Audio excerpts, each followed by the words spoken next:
Selamat datang di channel Catatan Kaki Hatip.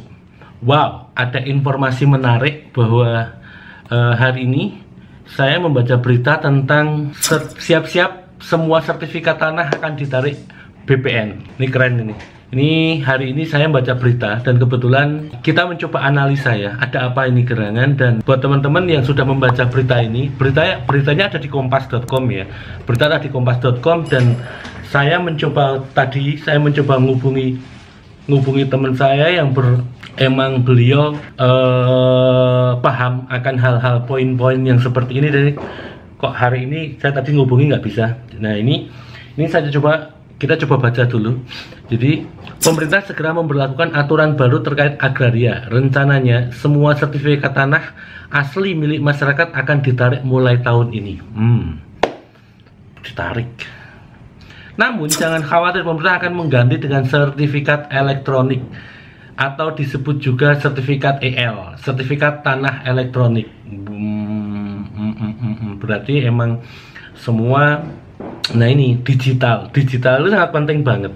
Digital, nah ini yang pasti kita baca dulu poin-poinnya.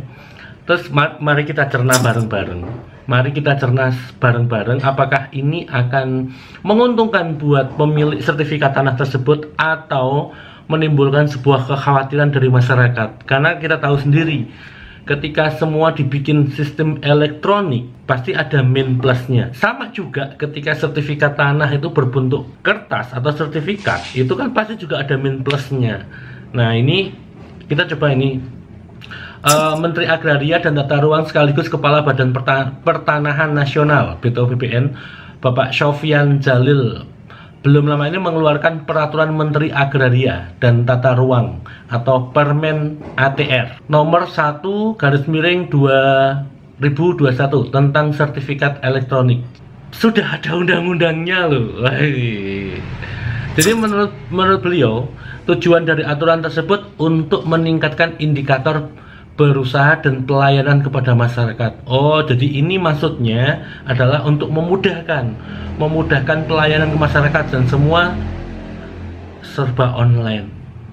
Terus nek desa piye, kalau yang di kampung gimana ini? Sekaligus juga mewujudkan pelayanan pertanahan berbasis elektronik. Ke depan tidak ada lagi sertifikat tanah berwujud kertas. Semua bakal berbentuk sertifikat tanah elektronik atau sertifikat EL. Memang untuk mewujudkan sertifikat elektronik ini, instansi terkait harus membuat validasi terlebih dahulu dengan sertifikat tanah sebelumnya dari sisi data, ukuran tanah dan sebagainya.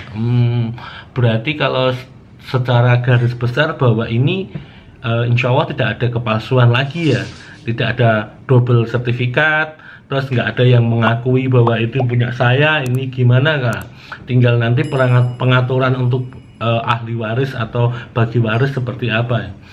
Jadi nantinya sertifikat akan disimpan dalam database secara elektronik menuju ke alamat penyimpanan masing-masing. Krik. Google aja kemarin ribet masalah pembobolan data ya. Ini aduh, gimana teman-teman, apakah dari sejauh ini ada yang mau berkomentar? Nah ini, dengan sertifikat elektronik yang tersimpan di database, masyarakat pemilik tanah bisa mencetak sertifikat miliknya kapan saja dan di mana saja. Aturan tersebut tertera dalam pasal 16. Jadi kita mau menunjukkan sertifikat kalau kita mau hutang ya, kayaknya mau jual itu menunjukkan sertifikat, kita bisa print out di mana aja. Nah ini kalau kita lihat ada kan menuju ke penyimpanan masing-masing. Jadi mungkin apakah masyarakat atau kita yang memiliki sertifikat secara otomatis kita dibikinkan hampir kayak database ya, mungkin ya database, dan kita kapan aja bisa mengeprintkan itu. Jadi ketahuan deh yang punya tanah banyak. Aturan tersebut tertera pada pasal 16, yakni pertama penggantian sertifikat menjadi sertifikat EL termasuk penggantian buku tanah. Surat ukur atau gambar denah satuan rumah susun menjadi dokumen elektronik. Berarti semua dikonsep jadi satu ya, ini.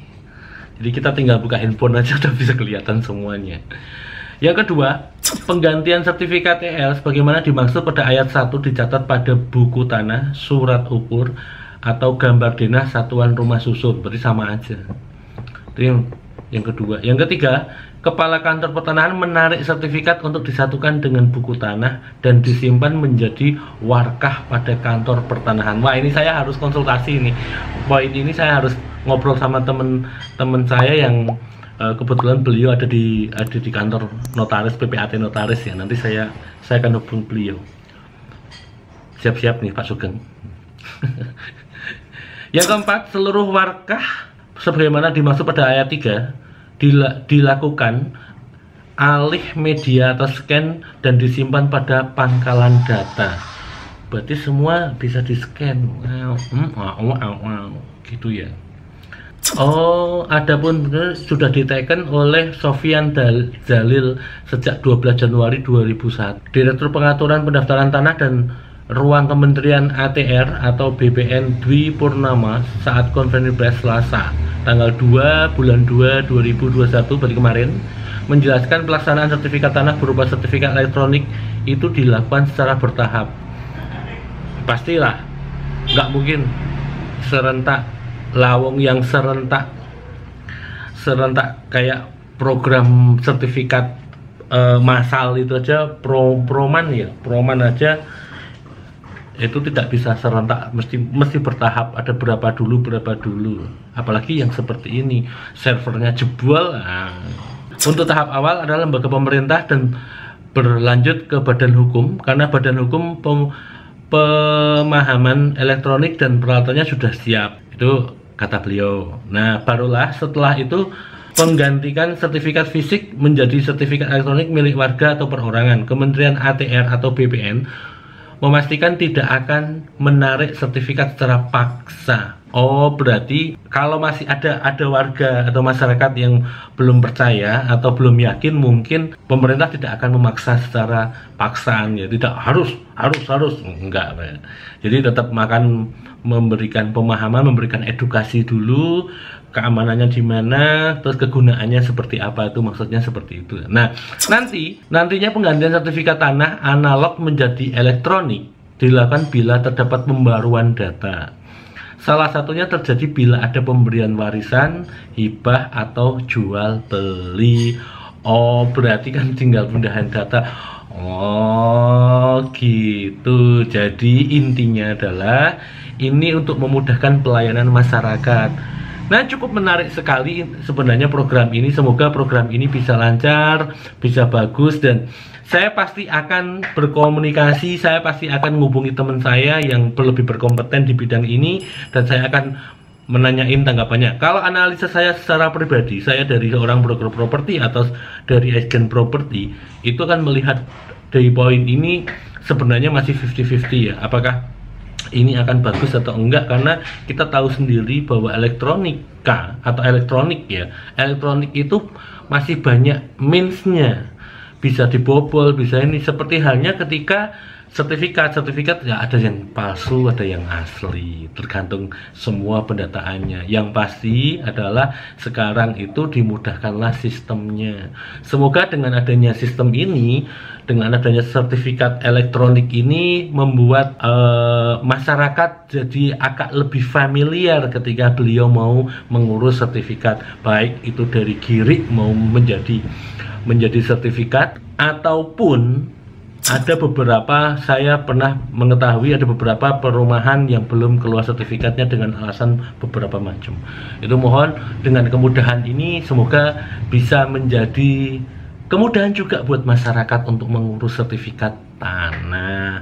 Monggo teman-teman, kalau teman-teman tanggapannya seperti apa, silahkan komentar di box komentar. Oke, gitu aja hot newsnya dari informasi tentang sertifikat tanah. Semoga video ini atau informasi ini menambah pengetahuan buat kita semua. Terima kasih sudah menonton, terima kasih sudah subscribe. Yang belum subscribe silahkan segera subscribe. Saya Dipnuman, see you next, bye.